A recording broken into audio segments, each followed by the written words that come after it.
할렐루야. 할렐루야. 아멘. 중국 예배 오신 여러분을 진심으로 환영합니다. 우리 이 시간 찬양할 텐데 거룩하신 주님께만 집중하고 우리 분주한 마음 내려놓고 찬양의 가사를 묵상하며 나가길 소망합니다. 우리 자리에서 일어나서 다시 오실 주님을 찬양합시다.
오실 때 주 다시 오실 때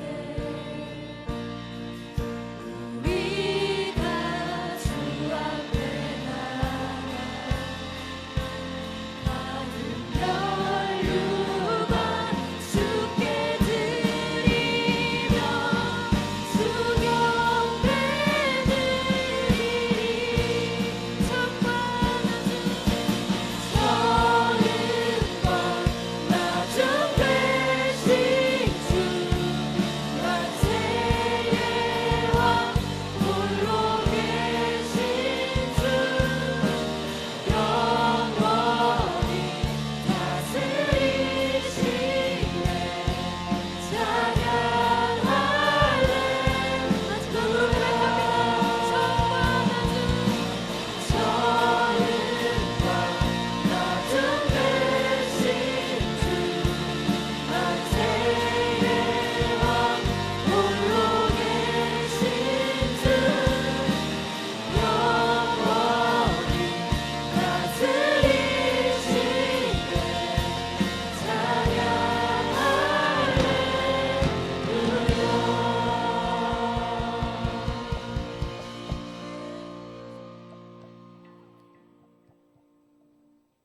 중에 주 음성 들을 수 없다 해도 참된 진리 되신 주 나는 붙드네. 폭풍이 몰려와도 험한 길을 간대도 믿음의 두 손 들고 주실래. 내게 행하신 그 놀라운 일 생명 주신 주를 기억하네.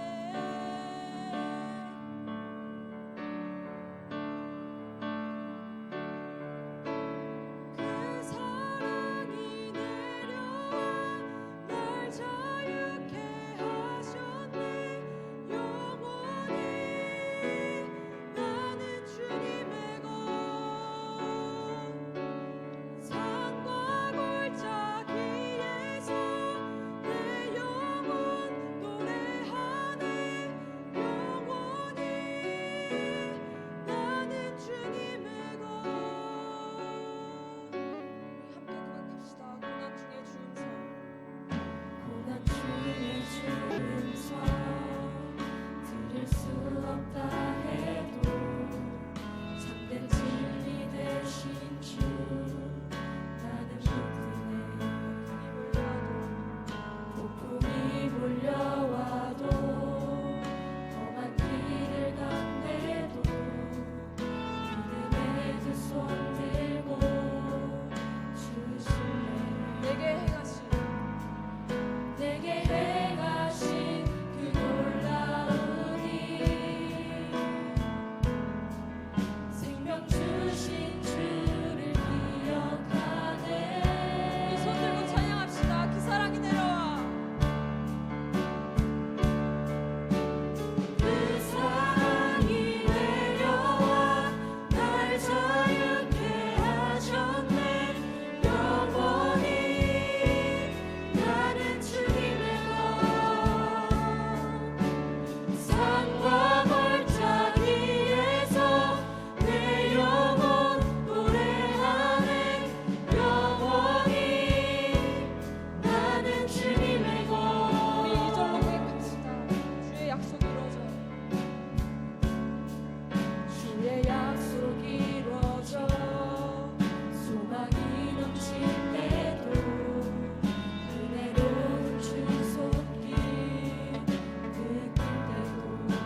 힘드신 그때도 주님께서는 우리와 함께 하십니다. 그 주님을 우리가 바라보길 소망합니다. 이 시간 기도하며 나아갈 때 주님, 저는 주의 것입니다. 나의 삶은 주님의 것입니다. 그러니 묶인 저를 자유케 하여 주시옵소서. 주님만이 저를 자유케 하십니다라고 고백하며 나아갑시다. 우리 주여 외치며 고백합시다. 주여, 주님만이 묶인 저를 자유케 하십니다. 주님만이 저를 자유케 하여 주십니다. 주님만이 저를 자유케 하실 수 있습니다. 주님께서 묶인 저를 자유케 하여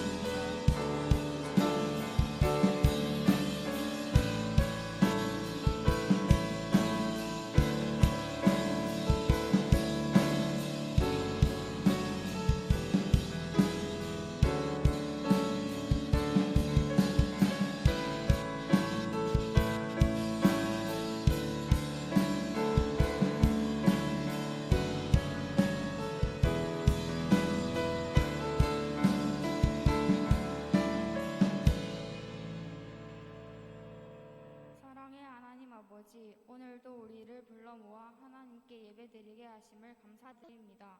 지난 한 주 동안에도 우리는 하나님 말씀대로 살지 않고 많은 죄를 지었습니다. 주변 사람들을 미워하거나 시기 질투하고 욕심 가지고 살았던 일들 용서해 주세요. 오늘 말씀 듣고 하나님 말씀을 따라 살 때 필요한 지혜와 능력과 은혜를 더하여 주세요. 이 모든 말씀 우리들을 사랑으로 인도해 주시는 예수님 이름으로 기도드립니다.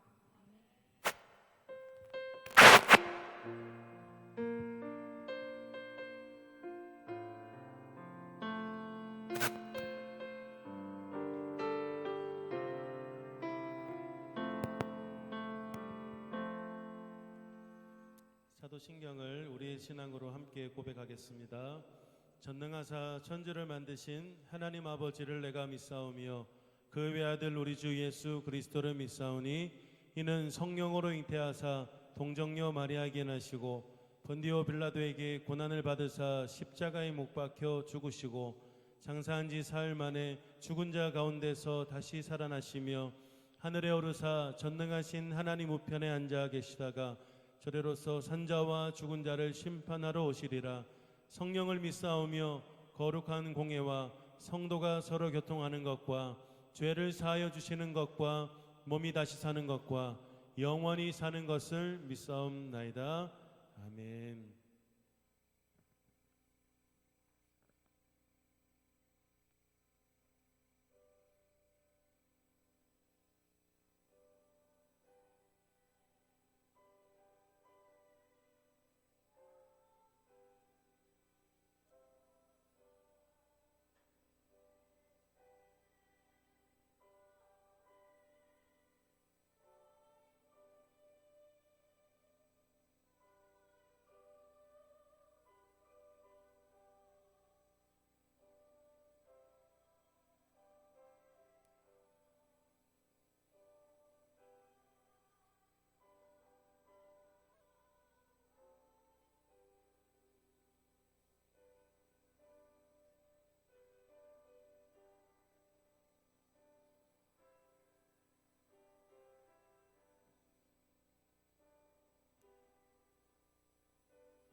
아멘. 감사합니다.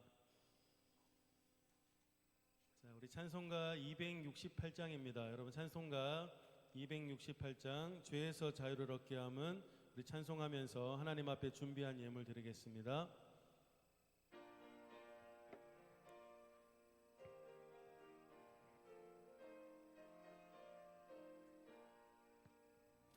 죄에서 자유를 얻게 함은 보혈의 능력 주의 보혈 시험을 이기고 승리하니 참 놀라운 능력이로다.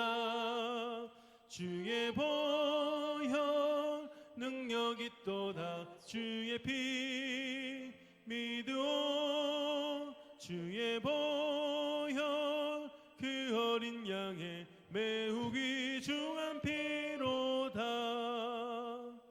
육체의 정욕을 이기림은 보혈의 능력 주의 보혈 정결한 마음을 얻게 하니.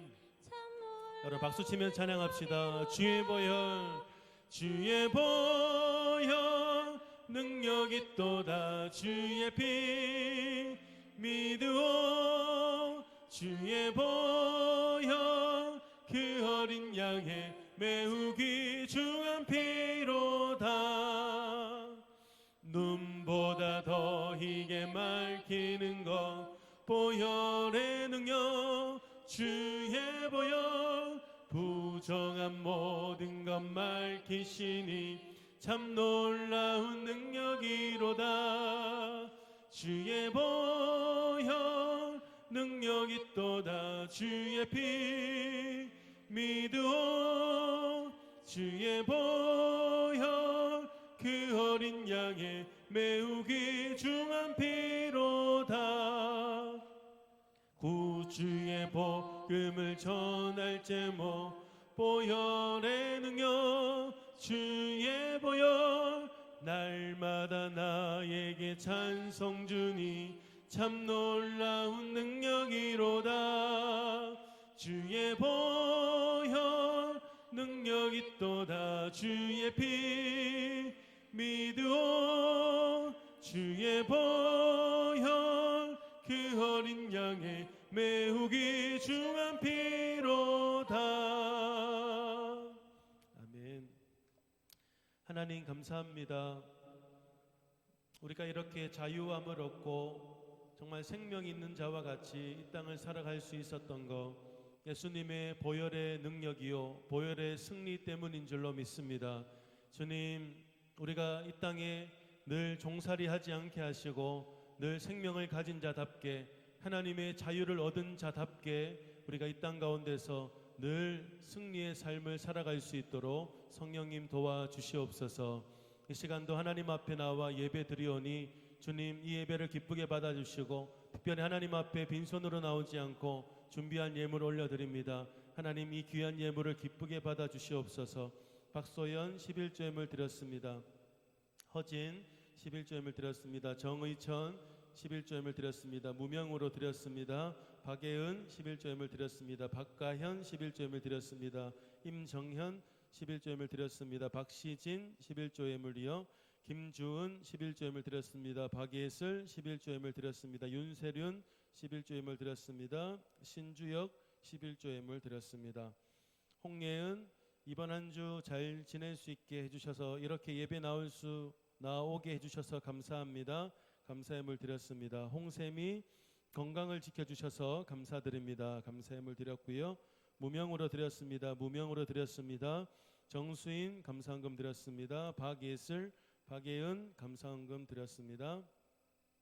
박가현 감사예물 드렸습니다. 무명으로 드렸습니다. 윤세륜 생일 감사헌금 드렸습니다.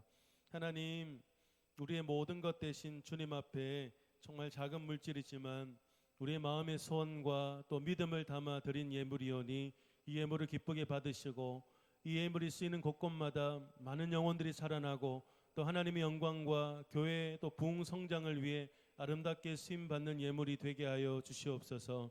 이 시간도 머리 숙여 함께 예배드리는 우리 모두에게 하나님 꼭 필요한 말씀을 들려주시고 이 말씀이 우리에게 스쳐 지나가는 것이 아니라 우리의 마음에 잘 새겨져서 이 말씀이 우리의 삶에 그대로 역사로 이루어질 수 있도록 이 설교 시간 가운데 성령님 함께하여 주시옵소서. 예수님의 이름으로 기도드립니다. 아멘. 자, 오늘 우리에게 주시는 하나님 말씀은 요한복음입니다. 요한복음 8장 1절부터 12절까지의 말씀입니다. 요한복음 8장 1절에서 12절까지의 말씀입니다. 신약성경 157페이지. 신약성경 157페이지.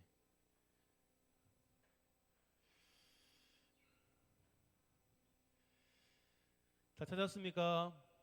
네, 목사님 한 절, 여러분 한 절, 우리 교독하면서 읽을게요. 예수는 감람산으로 가시니라.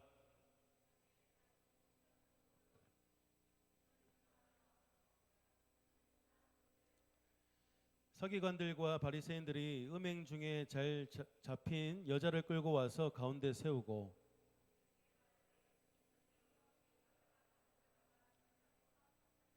모세는 율법에 이러한 여자를 돌로 치라 명하였거니와 선생은 어떻게 말하겠나이까?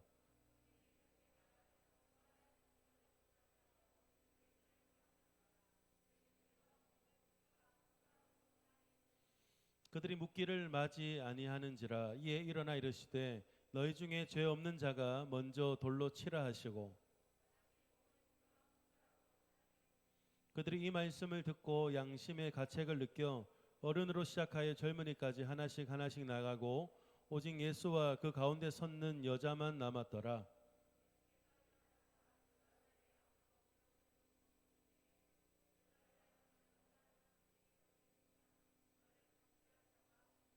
대답하되 주여 없나이다. 예수께서 이르시되 나도 너를 정죄하지 아니하노니 가서 다시는 죄를 범하지 말라 하시니라.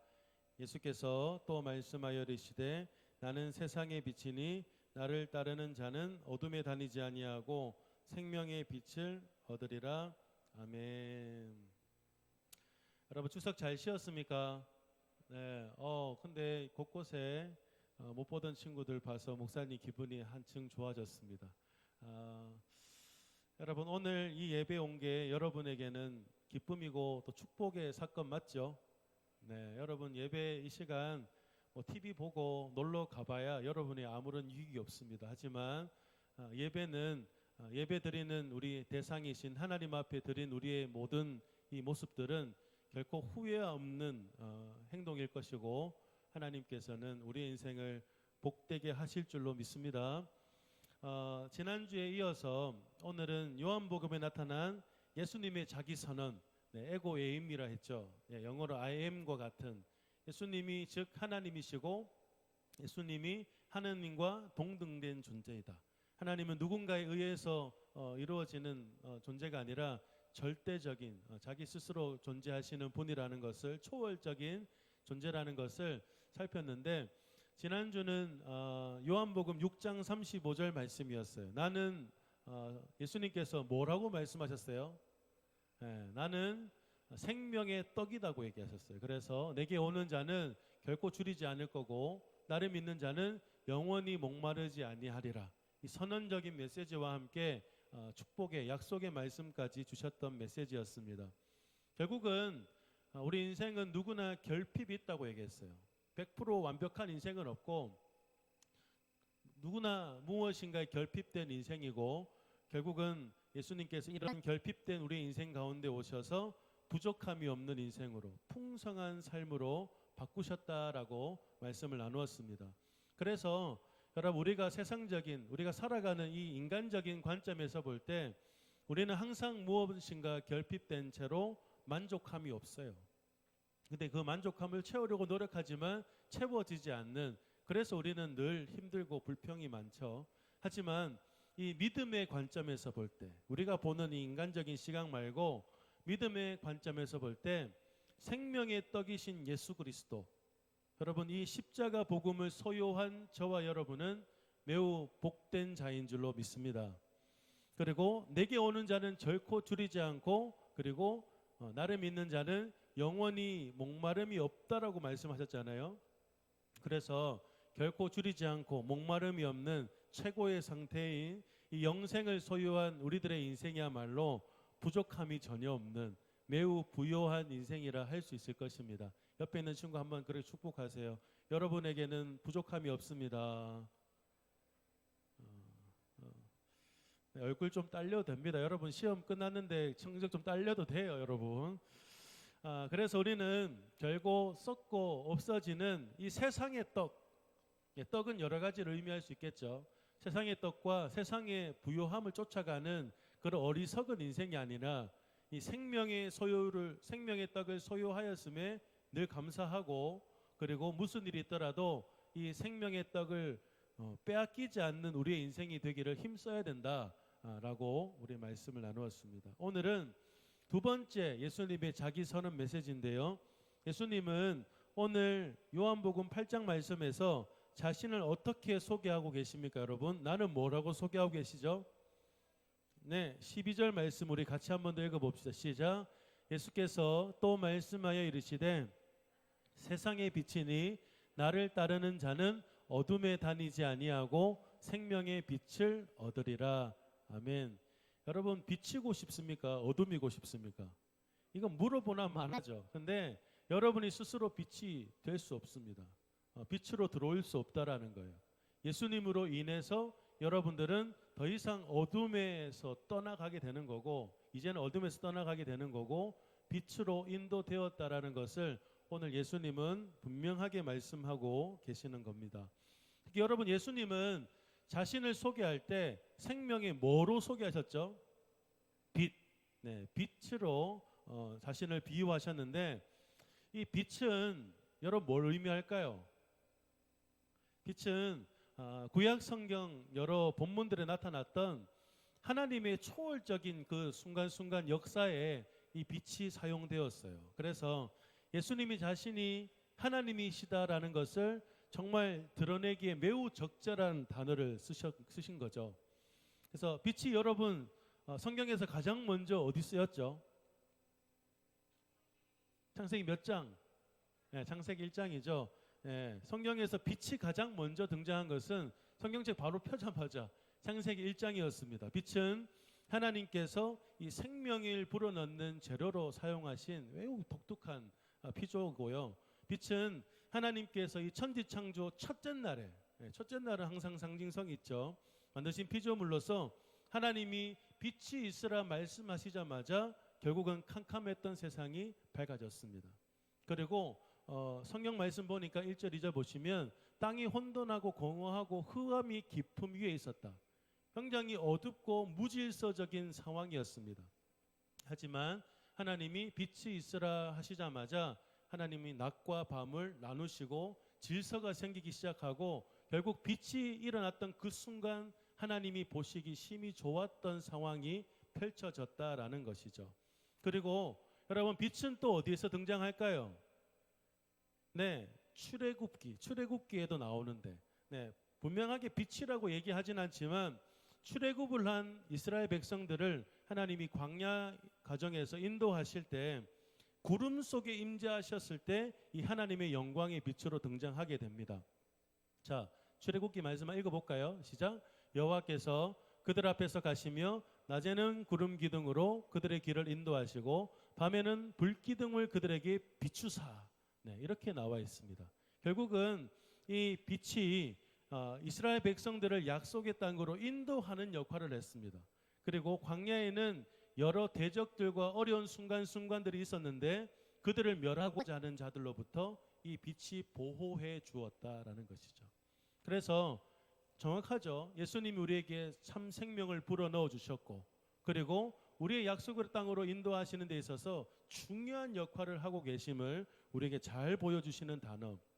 그래서 여러분, 이스라엘 사람들은 이 시편 27편을 거의 달달달 외우면서 그들은 교육받고 훈련되었어요. 여호와는 나의 빛이요 나의 구원이시니 내가 누구를 두려워하리요? 여호와는 내 생명의 능력이시니 내가 누구를 무서워하리요? 이 시편 27편 말씀을 이스라엘 사람들은 노래하도록 훈련받을 정도로 여호와는 빛이시다라는 것이 여러 가지를 의미하고 있습니다. 말 그대로 빛은 이 땅과 또 인류 속에서 활동하시는 여호와 하나님을 매우 잘 나타내주는 단어이다. 그렇습니다. 여러분, 예수님은요, 죄와 그리고 어두움이 짙은 이 땅에 빛으로 오셨습니다. 할렐루야. 세상에 빛으로 오신 예수님께서는 사람들이 자신을 믿고 따름으로 참 생명을 얻도록 하세요. 이게 예수님의 주된 사역이고, 저와 여러분이 이 생명의 빛 가운데로 들어오게 되었다라는 것이 복입니다. 성경이 여러 군데에서 예수님이 스스로를 계속 말씀하시지만 그들이 믿지 않는다라고 얘기했어요. 요한복음 말씀에도 빛이 어둠에 비치되 어둠이 전혀 깨닫지 못하는 그런 무지하고 정말 그런 상태였는데, 우리는 이 빛의 영향을 받았고 빛 가운데 우리가 걸어갈 수 있다라는 것이 우리에게 굉장한 복이죠. 그래서 여러분, 우리가 살아가고 있는 이 세상을 가만히 살펴보세요. 빛과 굉장히 대조되는 세상이죠. 하나님께서 창조하신 그런 아름다운 세상의 모습과 굉장히 다른 모습이 펼쳐져 있습니다. 저와 여러분이 살고 있는 이 세상, 각종 죄악 그리고 절망, 죽음의 소식들이 가득하고요. 여러분, 세상은 테러와 살인, 또 전쟁, 폭력, 마약, 중독으로 매우 오염되어 있어요. 정말 이 인류는 점점 미래에 대한 희망을 잃어가고 있습니다. 지구의 미래가 희망적이라고 생각하는 사람은 정말 극소수에 불과할 것이고요. 언제 전쟁과 테러가 발발할지, 언제 우리에게 죽음이 닥칠지 몰라서 매우 불안에 떨고 있는 여러분 인류입니다. 하지만 저와 여러분, 우리 그리스도인들은 예외라는 거죠. 생명으로의 빛으로 인도된 그리스도인에게는 여전히 소망만이 존재하고 있음을 믿으시기를 바랍니다. 오늘 본문에서 예수님께서 스스로 선언하신 이 말씀이 얼마나 우리의 삶을 빛나게 해주는가라는 겁니다. 예수께서 또 말씀하이르시되 내가 세상의 빛이다. 나를 따르는 자는 어둠에 다니지 않고 생명의 빛을 얻으리라. 여러분, 2000년 전에 절망과 어두움뿐인 이 인류에게 희망을 주시기 위해서 이 땅에 오신 이 예수 그리스도를 믿는 우리들의 인생이 얼마나 복된 인생인지를 잘 증명해주는 오늘 본문의 말씀입니다. 저와 여러분은 생명의 빛으로 잘 인도되고 있는 인생이기 때문에 절망하지 마십시오. 오로지 더더욱 삶에 대한 소망과 희망을 가지고 살아가시는 여러분 되시기를 예수님의 이름으로 축복합니다. 여러분, 예수님께서 선언하신 오늘 본문을 다시 한번 보시면 우리는 두 가지 적용점을 발견할 수 있어요. 12절 말씀 다시 한번 볼까요? 시작. 예수께서 또 말씀하여 이르시되 나는 세상의 빛이니 나를 따르는 자는 어둠에 다니지 아니하고 생명의 빛을 얻으리라. 아멘. 나를 따르는 자는, 결국 빛의 자녀들은 어둠에 다니지 아니하고 생명의 빛을 얻으리라. 빛의 자녀들은 어둠에 다니지 않는다는 것을 오늘 성경은 우리에게 교훈해 주고 있습니다. 여러분, 예수님께서 빛으로 이 땅에 오셨지만 세상의 모든 어두움이 사라진 것은 아니에요.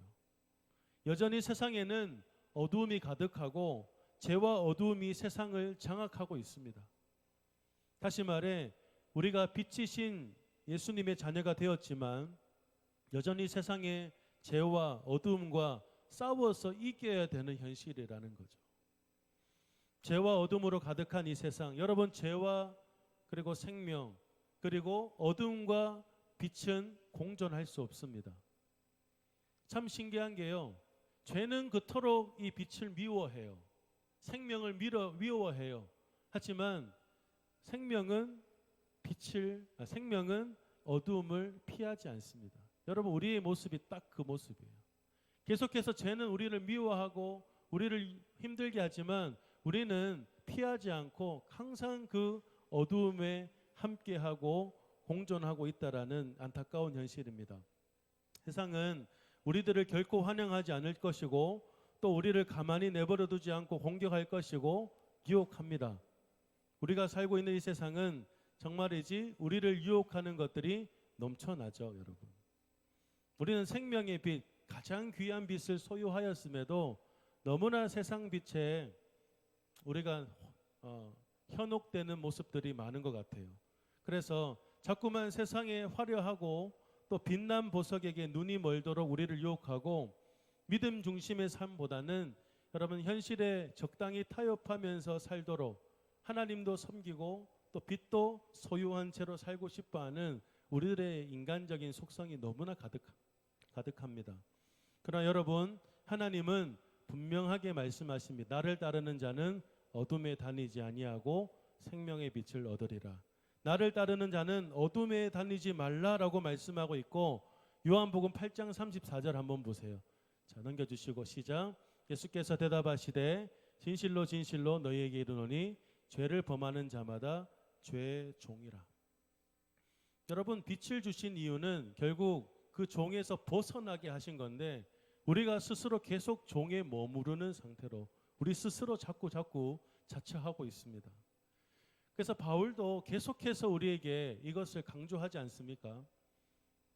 죄와 그리고 성령을 비교하면서 우리가 어떻게든 이 어둠의 일을 벗어던지고 빛의 사람으로 살도록 끊임없이 모든 서신에서 말하고 있는데, 로마서 하나만 딱 볼게요. 로마서 13장 12절에서 14절 말씀 같이 읽겠습니다. 시작.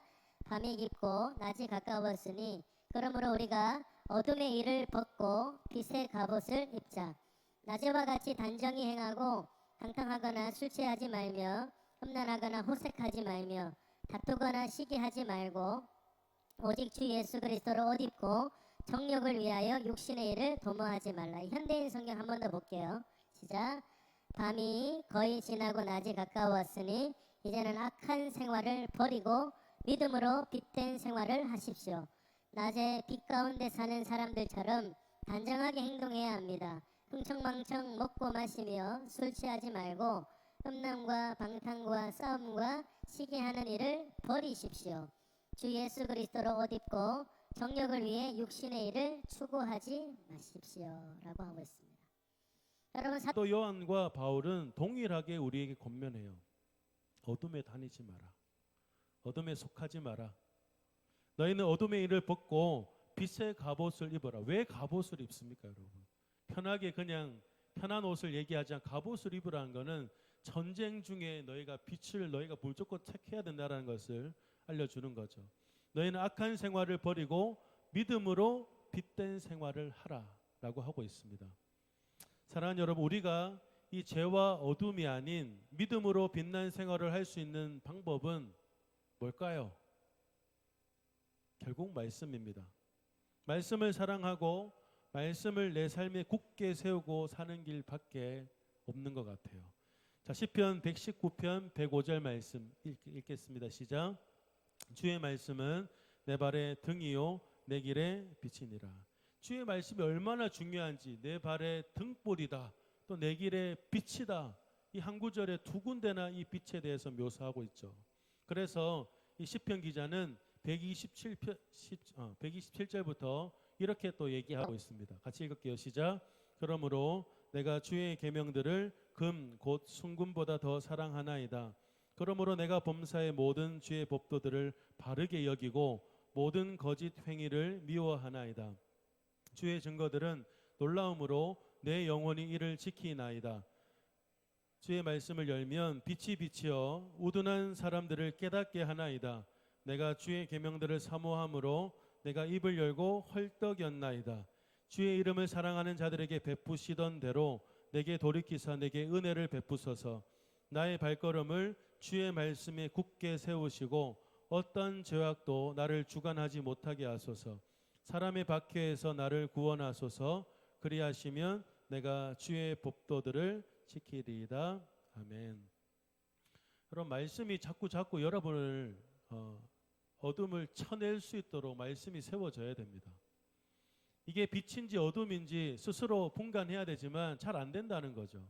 그래서 말씀을 여러분의 굳게 세워서 결국 여러분 이 죄악이 여러분의 인생에 자꾸 덫을 놓지 못하도록, 이미 덫이 많이 있는데 여러분 말씀을 통해서 피해가고 또 넘어서도 가고 여러분 거부하고, 말씀이 아니고는 이것을 결코 우리는 이겨낼 수 없다라는 것을 이 말씀을 통해 분명하게 보여줍니다.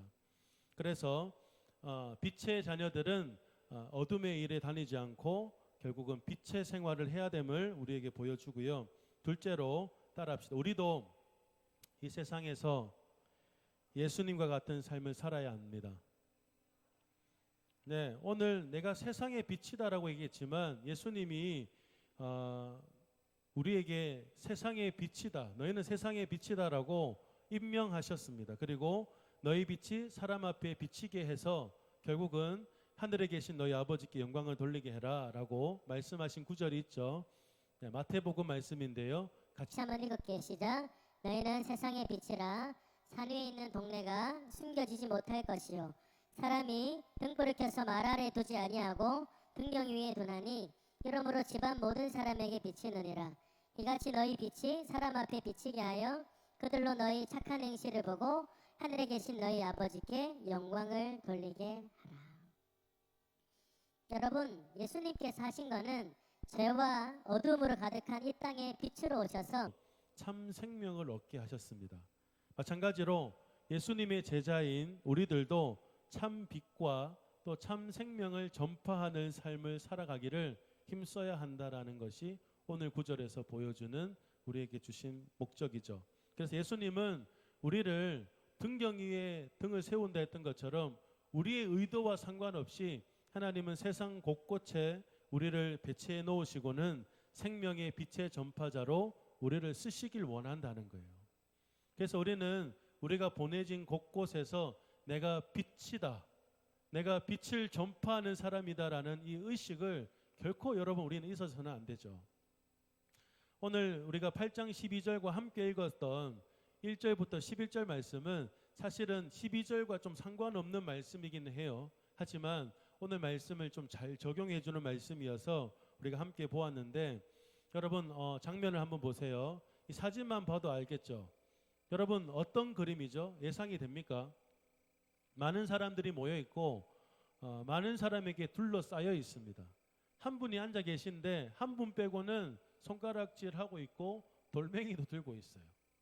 우리가 그냥 이 그림만 봐도 이거 예사로운 지금 상황이 아니다라는 것을 우리는 분명하게 알 수 있습니다.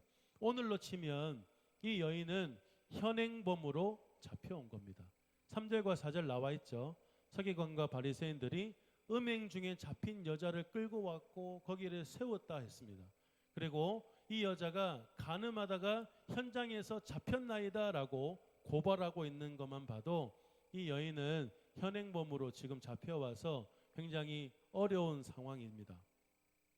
그리고 여인을 잡아온 이 서기관과 바리새인들이 예수님께 하는 여러분 질문을 한번 보세요. 5절 말씀인데 이렇게 질문했어요. 모세는 율법에 이러한 여자를 돌로 치라 명하였거니와 선생은 어떻게 말하겠나이까? 바리새인과 서기관들이 율법에 능통한 사람이었습니다. 이 요새 율법을 내밀면서 여러분 예수님 이런 상황에 어떻게 해야 되겠습니까? 질문하고 있는데 레위기 20장 그리고 신명기 22장만 봐도 20장 보세요. 20장 먼저 한번 보세요. 누구든지 남의 아내와 간음하는 자 곧 그 이웃의 아내와 간음하는 자는 결국은 그 간부와 음부를 반드시 죽일지니라라고 명시되어 있습니다. 신명기 말씀 보세요. 신명기 말씀 보면 어떤 남자가 유부녀와 동침한 것이 드러나거든 그 동침한 남자와 그 여자를 둘 다 죽여서 이스라엘 중에 악을 제할지니라라고 또 기록하고 있고 23절과 24절은 이 처녀인 여자가 남자와 약혼한 후에 어떤 남자가 그를 성읍 중에 만나 동침하면 너희는 그들을 둘 다 성읍 문으로 끌어내고 그들을 돌로 쳐 죽여라라고 했어요. 여러분 이 여인은 지금 죄인 맞아요. 죄인 맞고 돌로 쳐 죽임을 당할 위기에 있습니다. 이제 이 여인의 운명은 예수님께 달려 있습니다. 고발자로 여겨지는 바리새인과 서기관 그리고 많은 사람들은 과연 예수님께서 어떤 답을 내리실지를 기다리고 있습니다. 자, 예수님이 움직이기 시작하셨죠. 자, 6절 보니까 예수님께서 몸을 굽혀서 손가락에 땅을 뭐를 쓰셨어요. 근데 무슨 글자를 썼을까? 안타깝게 성경은 예수님께서 땅에 무슨 글자를 썼는지 분명하게 기록하고 있지 않습니다. 이 부분에 대한 여러 주석가들의 해석도 정말 많이 다르기 때문에 무엇이 정확하다라고 말하기도 어렵죠. 그리고 일부 해석가들은 이 예수님께서 무슨 구사를 썼는지는 그리 중요하지 않다. 어쨌든 예수님께서 글을 쓴 것과 관련한 문제는 여러모로 우리에게 모호한 대답을 주긴 하지만 예수님이 최종적으로 내다온 대답 자체가 너무나 분명하기 때문에 예수님이 어떻게 이 여인을 대하셨는지는 그 뒤에 구절만 봐도 알 수 있다라고 많은 해석하고 있어요. 여러분 7절 말씀을 함께 읽어봅시다. 7절 말씀 시작. 그들이 묻기를 맞이 아니하는지라 이에 일어나 이르시되 너희 중에 죄 없는 자가 먼저 돌로 치라. 여러분 예수님의 기가 막힌 말씀이셨죠. 예수님은 죽여라 해도 예수님에게는 마이너스였어요.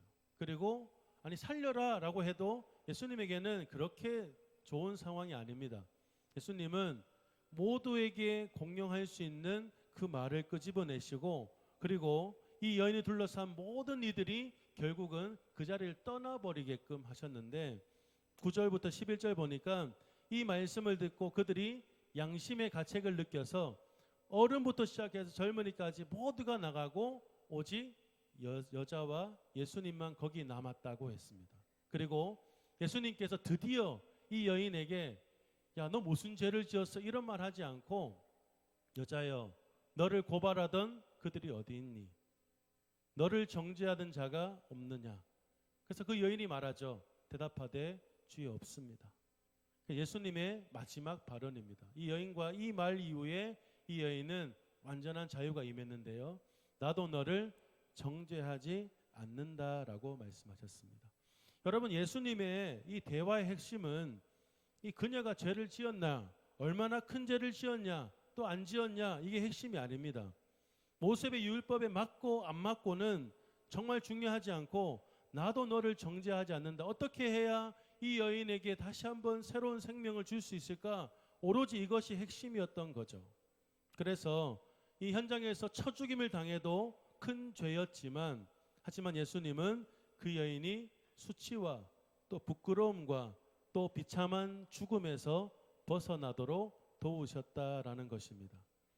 사랑하는 여러분, 빛이신 예수님은요 세상의 어둠을 몰아내실 뿐만 아니라 생명을 일으키신 분이라는 것을 여러분 꼭 기억하십시오.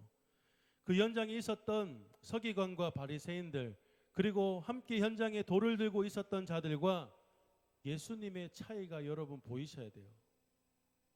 예수님과 그들과의 차이가 분명하게 나타나야 내가 어떻게 행동해야 되는지가 분명하게 보인다는 겁니다.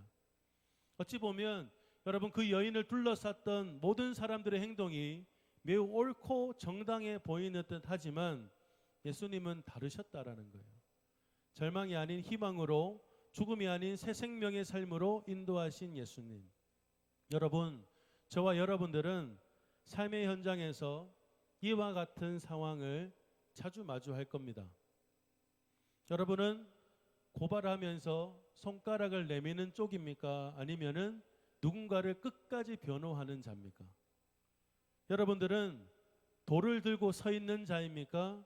아니면 돌을 함께 맞는 자입니까? 여러분, 저와 여러분은 세상 속에서 생명의 빛을 발하는 존재로 임명받았다라는 것을 여러분 꼭 기억하시고 저와 여러분은 누군가를 결국은 살리는 일에 부름을 받았다라는 것을 꼭 기억하시는 여러분이 되시기를 간절히 바랍니다. 생명의 빛을 내보내는 우리들의 삶, 빛의 근원이신 예수님의 빛을 우리의 삶에 잘 비춰내어서 저와 여러분이 정말 예수님처럼 아름다운 생명을 전하는 그런 자들로 살아가시기를 예수님의 이름으로 축복합니다. 우리 기도하겠습니다. 찬양하고 기도할게요. 우리 채원이 어디 갔지?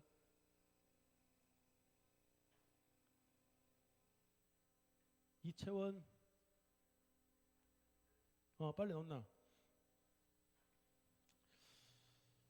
여러분 오늘 말씀을 마무리하면서 이 부분만 여러분 한 번만 더 나누고 싶습니다. 여러분 예수님께서 분명히 우리에게 어둠을 벗겨주시고 더 이상 어둠에 다니지 말라라고 말씀하셨지만 여러분 여기서 죄 안 짓는 사람은 아무도 없을 겁니다. 그죠? 오늘 목사님이 마무리하면서 여러분에게 질책하는 메시지보다는 결국은 예수님이 어떤 분이신가를 여러분 좀 잘 이해하셨으면 좋겠어요.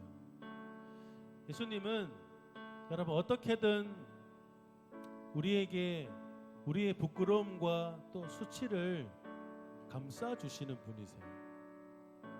이 여인에게도 분명히 다른 말도 할 필요가 있었고 또 그냥 내버려 둘 수도 있었겠지만 결국은 이 여인이 어떻게 하면 그런 죄의 몽에서 벗어날 수 있을까를 분명하게 잘 보여주셨는데 여러분 인간이 가장 힘들게 하는 것은 저는 아마 죄책감이 아닐까라는 생각을 합니다.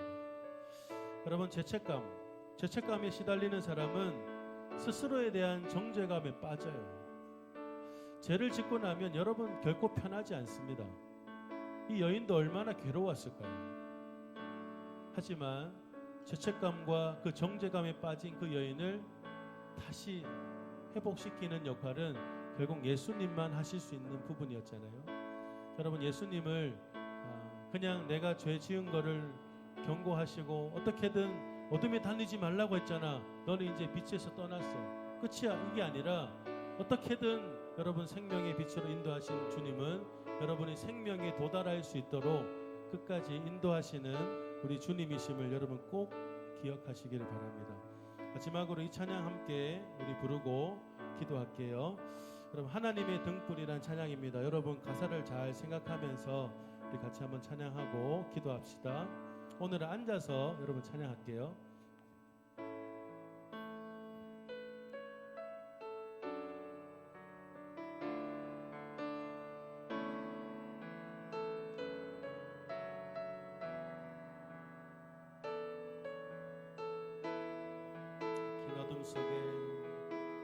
긴 어둠 속에 영광의 빛 잃고 죄와 절망의 단식 소리만 있네.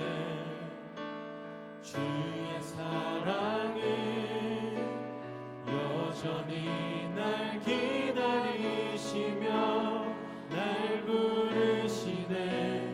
하나님은 나의 꺼지지 않는 등불이시니. 한 번 더요. 긴 어둠 속에 영광의 빛 잃고 죄와 절망의 탄식 소리만 있네. 주의 사랑은 여전히 날 기다리시며 날 부르시네. 하나님은 나의 꺼지지 않는 등불이시니. 주는 나의 빛 구원이시니. 내가 누구를 두려워하리. 주가 찾으시는 종이 되어 나는 주만 섬기리. 주는 나의 힘 소망 되시니. 작은 자의 어둠 밝히시리. 소망 잃어버린 이 땅 위에 주의 영광 비추리. 주와 함께. 다시 한번 처음부터 고백합시다. 긴 어둠 속에 영광의 빛 잃고 죄와 절망의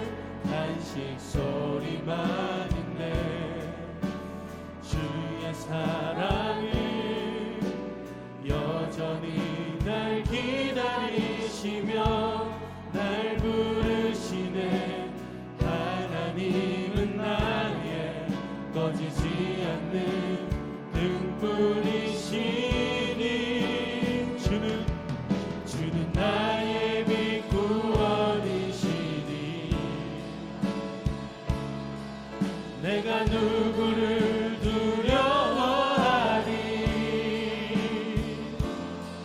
주가 찾으시는 종이 되어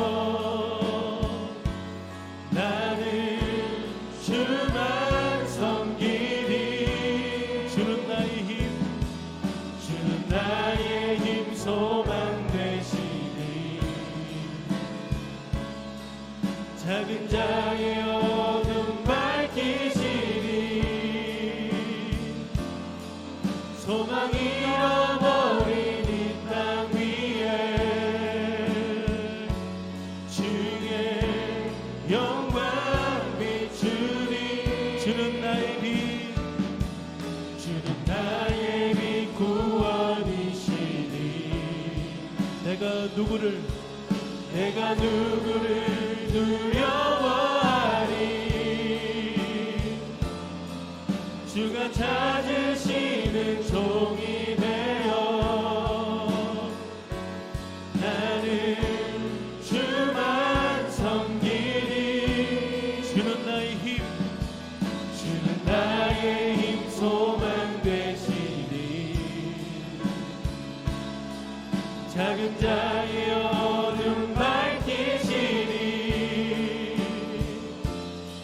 소망 잃어버린 이 땅 위에 주의 영광 비추리. 주와 함께. 여러분, 생명의 빛으로 들어오신 여러분 축복합니다. 여러분, 우리는 어둠의 자식들과 달라요. 존재 자체가.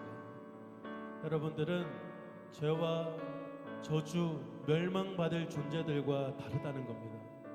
여러분, 여러분이 아직까지 어둠에 속한 삶을 여전히 살고 계신다면 여러분 돌이키십시오. 예수 그리스도, 나는 세상의 빛이다라고 하신 이 의미를 다시 한번 새기면서, 주님, 제가 어둠의 일을 벗어던지고 어둠을 다니지 않고 오로지 빛의 길만 걸어갈 수 있는 우리들의 아름다운 삶이 되게 하여 주시옵소서. 혹여나 우리가 이 죄로 인해서 이 죄를 벗어날 수 없어서 자꾸만 늪처럼 이러면 안 되는데 하면서도 죄에서 벗어나지 못하고 세상 속에 있는 친구들이 있다면 주님 도와주십시오.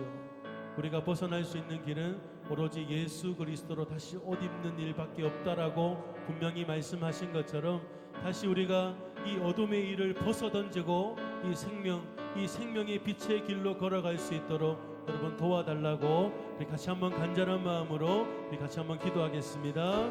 하나님 감사합니다. 하나님, 어둠을 벗어나게 하셨고 죄와 저주에서 이 멸망의 자리에서 벗어나게 하신 예수님, 생명의 빛이 우리 인생 가운데 찾아왔고 이 생명의 빛이 우리의 모든 인생길을 인도하기에 주님, 우리는 소망이 있고 또 희망이 있는 인생임을 알고 있습니다. 주님, 여전히 우리가 살아가고 있는 인생은 여전히 죄와 어둠이 지배하고 있는 이 세상이기에 주님, 우리는 주의해야겠습니다.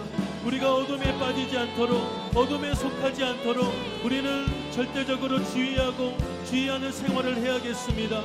주님, 내 모든 삶이 항상 주의 말씀의 기준에 세워져서 우리가 죄악을 범하지 아니하도록, 어둠의 길을 걸어가지 않도록 내 삶에 말씀을 굳게 세워주시옵소서. 그래서 말씀에 어긋나고 말씀에 뭔가 부딪힘이 있고 말씀에 거부감이 있는 것을 과감하게 끊어버릴 수 있는, 과감하게 벗어던질 수 있는 우리의 결단력이 있게 하시고, 주님, 우리는 하나님과 그 죄와 함께 겸하여 섬길 수 없기에, 죄와 또 그리스도가 함께할 수 없는 것을 너무나 잘 알기에, 빛과 어둠이 공존할 수 없음을 우리는 너무나 잘 알기에, 주님, 우리가 빛의 자녀처럼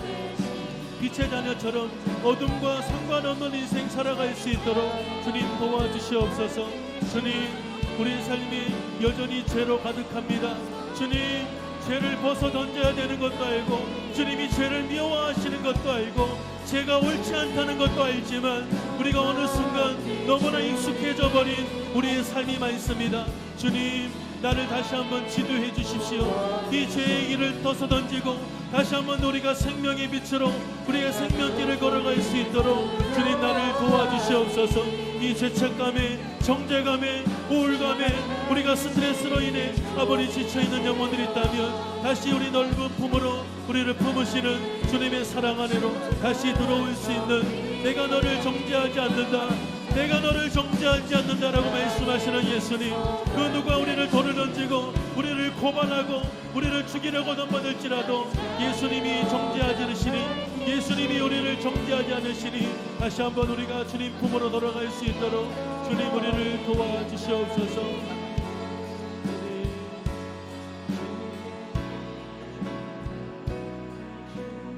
여러분, 우리 한 번만 더 기도하겠습니다. 주님, 분명히 너희는 세상의 빛이라고 말씀하셨는데 주님, 우리의 삶은 빛을 잘 발하고 있는지요? 우리는 여전히 우리의 삶을 통해 생명을 전파하고 있는지요? 주님, 우리는 손가락질하는 바리새인과 서기관이 아닙니까? 주님, 돌을 내리찍기로 작정하고 있는 그런 자가 아닙니까? 주님, 우리가 예수님처럼 모든 것을 품어낼 수 있는 생명의 사람이 되게 하여 주시옵소서. 생명을 살리고 어떻게든 그 영혼을 살리는 일에 우리의 열정을 쏟게 하여 주시옵소서. 지금도 죄책감에 정죄감에 그 어둠에서 헤어나오지 못하는 자들, 우리의 눈과 또 우리의 말과 우리의 행동을 통해 아름다운 빛이 전파되게 하여 주시옵소서. 다시 한 번 더 여러분의 삶을 회개하시고 하나님 돌이키겠습니다. 우리가 이렇게 살겠습니다. 또 결단하는 마음으로, 이 간절한 마음으로 우리 주여 한번 크게 부르고 다시 한번 기도하겠습니다. 주여. 여러분 기도하십시오. 주님, 너희는 세상의 빛이다, 너희는 세상의 빛이다 말씀하신 주님, 주님, 우리를 통해서 이 생명의 빛이 전파되어야 되는데 주님, 우리에게 칼이 있습니다. 우리에게 날카로운 칼이 있고 남을 죽이려는 모습들이 너무나 많습니다. 우리에게는 돌 던짐이 있고 우리에게는 고발하려는 손가락질이 있습니다. 주님, 이 손가락을 걷어주십시오. 이 손가락을 걷어주시고 이 돌을 내려놓게 하시고 그 영혼을 품을 수 있는, 그 영혼을 변호하고 함께 돌을 맞을 수 있는 그런 예수님의 사람이 되기를 원합니다. 주님, 죄를 그토록 미워하셨기에 스스로 우리의 모든 죄를 담당하기 위해서 십자가에 달리신 예수님을 깊이 묵상하게 하시고 우리가 이 상황에서 어떻게 해야 될지, 우리는 돌을 들고 서 있어야 될지 아니면 우리는 그 영혼을 품어야 될지 분명하게 우리에게 지혜로 함께하여 주시옵소서. 주님, 우리의 삶을 통하여 생명의 빛이 잘 전파되게 하셔서 우리를 세상의 빛으로 임명하신 그 분부의 목적대로 우리가 잘 쓰임받는 우리들의 삶이 되게 하여 주시옵소서. 주님, 내가 먼저 죄인이다, 내가 죄인이었음을, 나도 죄인이었음을, 내도 죄인이었음을 늘 잊지 않고 내가 판단자의 역할로, 내가 심판자의 역할로 우리가 살아가지 않도록 주님 우리를 도와주시옵소서. 주님, 우리들의 모든 삶을 주님 도와주시옵소서.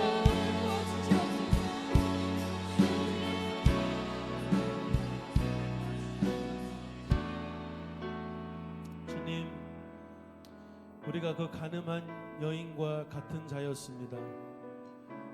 부끄럽고 수치스럽고 돌로 쳐 죽임을 당해도 마땅할 죄인이었던 우리 인생이 있지만 예수님 친히 우리를 변호하시고 특히 자신의 몸을 통하여서 우리의 모든 죄를 사하여 주신 예수님의 사랑과 은혜를 절대 잊지 않는 우리 모두가 되게 하여 주시옵소서.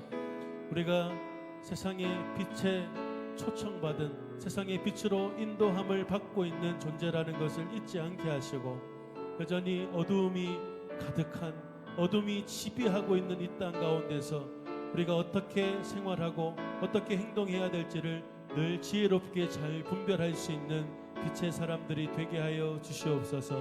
지금도 주님의 사랑에 목말라 하는 자들이 있습니다. 그 어떤 것들로도 그들의 모든 수치와 부끄러움을 덮어낼 수 없지만 큰 하나님의 사랑으로 우리를 통하여서 역사하여 주시옵소서.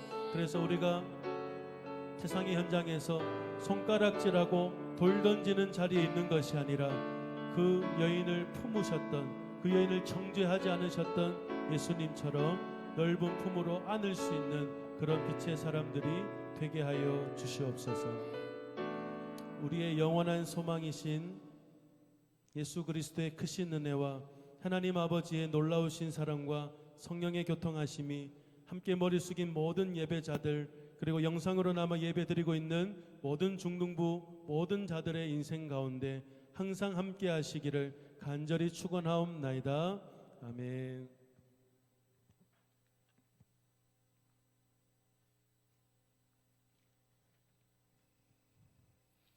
광고 드리겠습니다. 학습 입교 세례 문답 신청서를 오늘까지 받습니다. 신청서 오늘 내주시고요. 오늘부터 교육이 있습니다. 지난주 신청하신 분과 또 오늘 신청서 가지고 온 친구들은 오늘 가시면 안 되고요. 1시 30분부터 예배 마치고 바로입니다. 바로 중등부실 나사렛 106호에 모여주시면 거기서 이제 목사님하고 전도사님하고 반을 나눠서 교육을 하도록 하겠습니다. 오늘부터 1차 교육이고 다음 주 토요일 날 2차 교육이 있습니다. 그리고 다음 주일 날 성례식이 있으니까 오늘 빠지면은 이거 못 받습니다. 올해는. 그래서 지난주 신청한 친구들과 오늘 신청할 친구들은 신청서 안 적어와도 돼요. 일단은 오세요. 오셔서 같이 적으면 되니까 남아주시면 감사하겠습니다. 그리고 하반기 제자훈련 신청서 계속 받고 있습니다. 다음 주일까지 받습니다. 전도사님 하시는 그 사복음서는 15명 선착순입니다. 그러니까 빨리 내주시고 특히 1, 2학년 많이 참석해 주시면 감사하겠습니다. 그냥 얘기만 하지 마시고 반 선생님께 말씀해 주셔서 요 신청서를 적어 주세요. 그냥 한다 이렇게 하지 말고 저기 서기팀의 뒤에 서기부 데스크에 있습니다. 가져가셔서 이름 적고 반하고 다 적어 주시면 감사하겠습니다. 그리고 우리 예배 항상 12시에 시작합니다. 그래서 오늘도 보니까 12시 10분 돼서 많이 오던데 55분까지 오셔서 미리 기도하시고 또 찬양도 함께 드리면서 예배를 준비하면 좋겠습니다. 네, 반 모임 하겠습니다.